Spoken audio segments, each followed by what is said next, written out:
नमस्ते बच्चों, आज हम लोग सतत और व्यापक मूल्यांकन के बारे में जानेंगे कि ये क्या है और इसकी महत्व क्या है, इसका उद्देश्य क्या है और इसकी विशेषता क्या है। तो चलिए जानते हैं कि सतत क्या है। पहले तो सतत और व्यापक मूल्यांकन वर्ष 2009 में भारत के शिक्षा का अधिकार अधिनियम के तहत अनिवार्य मूल्यांकन प्रक्रिया है। मूल्यांकन का यह दृष्टिकोण भारत में 6ठी से 10वीं कक्षा और कुछ विद्यालयों का यह दृष्टिकोण भारत में 6ठी से 10वीं कक्षा और कुछ विद्यालयों में 12वीं कक्षा के छात्रों के लिए सरकारों के साथ साथ केंद्रीय माध्यमिक शिक्षा बोर्ड द्वारा पेश किया गया था। तो सतत और व्यापक मूल्यांकन सीसीई छात्रों के विद्यालय आधारित मूल्यांकन की एक प्रणाली है जिसमें छात्रों के विकास के सभी पहलू शामिल है। यह मूल्यांकन की एक उन्नतिशील प्रक्रिया है जो दोहरे उद्देश्यों पर बल देती है। देखिए इसमें उसके बाद जानेंगे कि इस योजना में सतत शब्द का अर्थ है छात्रों के विकास, पहचान और पहलुओं के मूल्यांकन पर जोर देना और विकास के एक घटना के बजाय निरंतर प्रक्रिया है जो संपूर्ण शिक्षण अधिगम की प्रक्रिया में निर्मित होती है और पूरे अकादमिक सत्र की अवधि में फैली है। दूसरे शब्द व्यापक का अर्थ है कि यह योजना छात्रों की वृद्धि और विकास के शैक्षिक और सह-शैक्षिक पहलुओं को शामिल करने का प्रयास करती है। जानेंगे कि सतत, अब हम जानेंगे कि सतत और व्यापक मूल्यांकन के लक्ष्य क्या है, इससे हम छात्रों को कहाँ तक क्या अधिगम देंगे। तो देखिए, पहला है कि सीसीई का मुख्य उद्देश्य बच्चों की विद्यालय में उपस्थिति के दौरान उसके हर पहलू का मूल्यांकन करना है कि बच्चे अपने वर्ग में उपस्थित हैं भी तो क्या क्या ऑब्जर्व कर रहे हैं, क्या अधिगम कर रहे हैं। सेकंड है कि सीसीई का उद्देश्य बच्चों के तनाव को कम करना है। बच्चों की हमें किताबी अध्ययन से हटा के उन्हें कुछ गतिविधियां करवाना है और उनकी गतिविधियों पे ध्यान देना है। और नेक्स्ट है कि मूल्यांकन को व्यापक और नियमित बनाना और उसके बाद रचनात्मक शिक्षण के लिए शिक्षक को स्थान प्रदान करना, यानी बच्चों को जो भी हम गतिविधियां करवाएंगे उसके लिए हमें स्थान प्रदान करना पड़ेगा शिक्षक को, या कुछ एक्टिविटीज करवाने के लिए वो बाहर करवाएंगे तो बाहर किस तरह वो करवाएंगे। नेक्स्ट है कि निदान और उपचार के साधन प्रदान करना। उसके बाद बृहद कौशल वाले शिक्षार्थियों का निर्माण करना। तो ये तो लक्ष्य था। अब हम जानेंगे कि इसके उद्देश्य क्या है।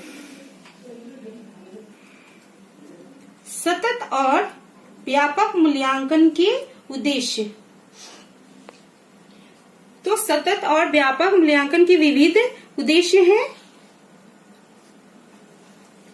पहला है शिक्षण और अधिगम की प्रक्रिया को एक शिक्षार्थी एक केंद्रित गतिविधि बनाना, और सेकंड है कि मूल्यांकन प्रक्रिया को शिक्षण अधिगम की प्रक्रिया का एक अभिन्न अंग बनाना, और यह ध्वनि निर्णय लेना कि उनका विकास कैसा हो रहा है।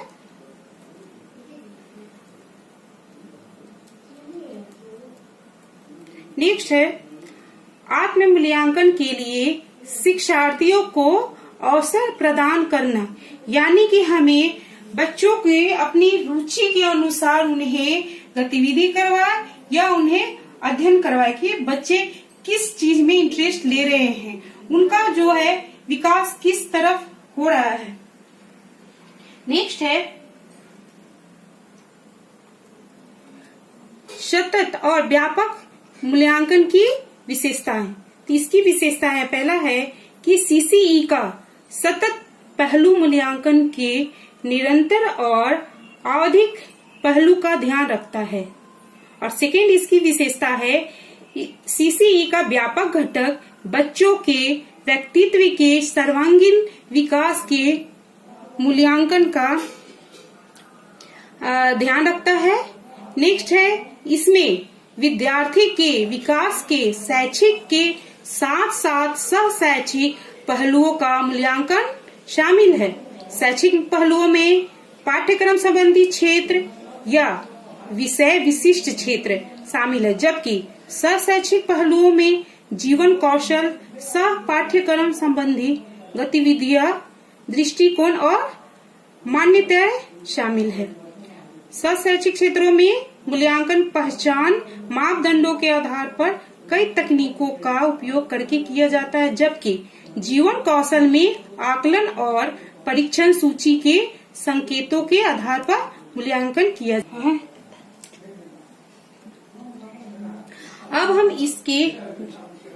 अब इसके हम कार्य के बारे में जानेंगे कि सतत और व्यापक मूल्यांकन के कार्य क्या होते हैं।